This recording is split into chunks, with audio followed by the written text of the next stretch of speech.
Ryan from Codable here, and I'm so glad that you've decided to visit my channel. First things first, I hope you'll do me a favor and click that subscribe button up there at the top so that you can help me in my goal to reach monetization and to put all of the money made from this channel back into the channel to make higher quality videos and get equipment that helps me do that.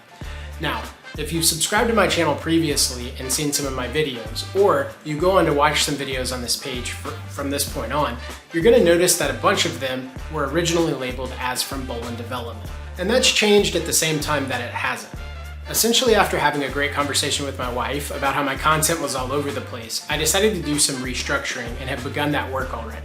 So now understand that Bolin Development is an umbrella under which I create learning content in many different areas and many different facets. Here on Codable, you can be guaranteed that the content will be learning content centered around coding. I still plan on putting my what I've been reading here lately on this page because it's really a simple video series that only comes out once or twice a month, and it's not very disruptive to anyone who's subscribed to get Java content, Python content, or any of the stuff that I'll bring in the future. I'm so glad to have you here. I hope you'll subscribe, and I'll see you in the next video.